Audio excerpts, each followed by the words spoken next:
tous les cas, de la grébiche et du poireau en abondance, vous l'avez compris, ça tombe bien parce que c'est là où va nous emmener notre guide aujourd'hui. N'est-ce pas, jeune homme? Un village très craquant. Absolument. Lundi, on parlait de montagne-campagne. Laurent nous a parlé de ces stations-villages. Encore une preuve aujourd'hui avec de la magnifique montagne à vaches.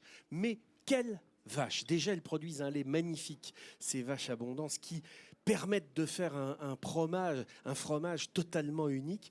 On va aller dans ce val d'abondance, une vallée qui a peut-être encore mieux qu'ailleurs préservé sa vie pastorale, préservé les témoignages de son passé. Dans cette vallée sont venus s'installer d'abord les Ligures, ensuite les Celtes, puis les Burgondes qui ont développé l'activité d'élevage. Plus tard, on y a construit des abbayes. Donc, direction abondance, c'est bien, cela ne nuit pas. Oh. Niché à environ 1000 mètres d'altitude dans une très jolie vallée, le village d'Abondance est intimement lié à l'histoire de son abbaye. Ce patrimoine culturel unique a permis au village de rayonner au-delà des frontières de la Savoie.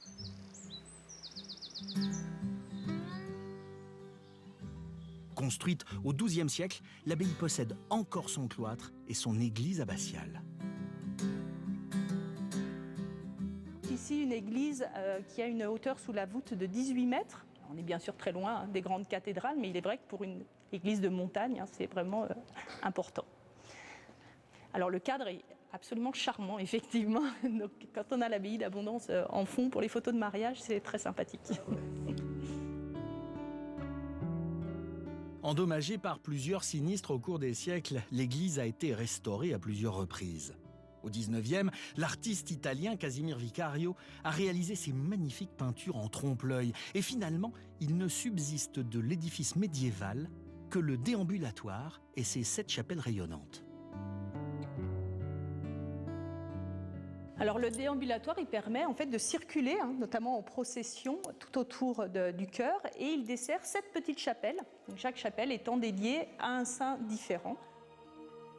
L'église dédiée à Marie a connu un drame lorsqu'en 1980, la statue de Notre-Dame de l'Assomption, datant du XVe, a été volée. Et la chapelle fut dépourvue de sa sainte patronne pendant près de 30 ans. Elle a été retrouvée chez un antiquaire en Belgique en 2007. Elle a donc été rendue à la France par l'intermédiaire du ministère de la Culture, puis à la commune. Il y a vraiment une dévotion particulière pour la Vierge, et notamment Notre-Dame d'Abondance est emmenée en procession dans le village pour la fête du 15 août. Mais l'une des œuvres majeures de l'abbaye est son cloître, orné de fresques tout à fait uniques. Il attire près de 15 000 visiteurs chaque année.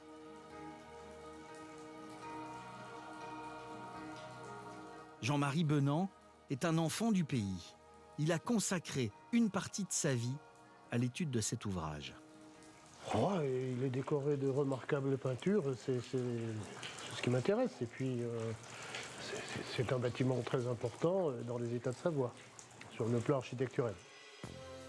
Construit au XIVe siècle, il fut agrémenté d'une vingtaine de peintures murales au milieu du XVe. La particularité de ces peintures est de représenter l'histoire de la vie de la Vierge dans le décor de la Savoie médiévale, comme en témoignent ces noces de Cana savoyardes. Les noces de Cana, on voit le fromage important qui était produit au Moyen-Âge ici, qui est le vacherin. Je ne sais pas si vous le voyez, il est cerclé de bois là-bas. Le bonhomme qui passe par la lucarne, c'est du vacherin.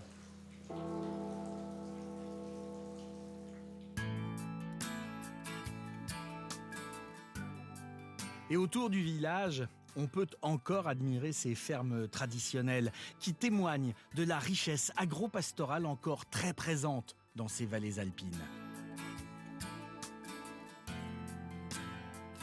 Et voici une des actrices majeures de la vie agricole de la région.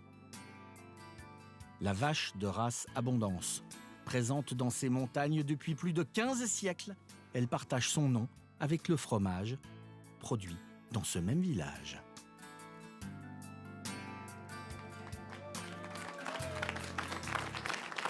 Voilà, on finit par la star, forcément.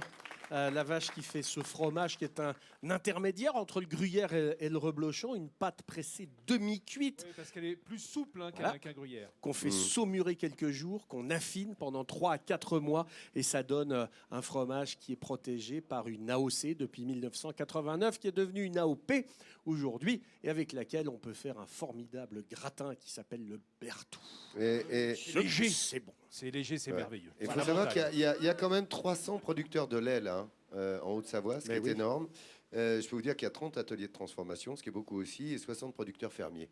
Donc ça il y a une grosse s'explique- activité au cours des produits laitiers. Et ça s'explique par la nature même du terrain. En Haute-Savoie, tu as beaucoup de montagnes plutôt moins hautes qu'ailleurs, sauf du côté du Mont Blanc, avec des grands alpages. Et c'est pour ça qu'il y a cette activité qui est beaucoup plus facile à faire d'un point de vue géographique ici que par exemple dans Tarentaise ou en Maurienne en Savoie. Voilà, on sent le gars qui connaît bien la montagne. Vous avez remarqué, d'ailleurs, on ira à Lens-le-Bourg, tiens, Et puisqu'on qui aime bien parlait le fromage. Oui. de Maurienne, et qui aime bien le fromage.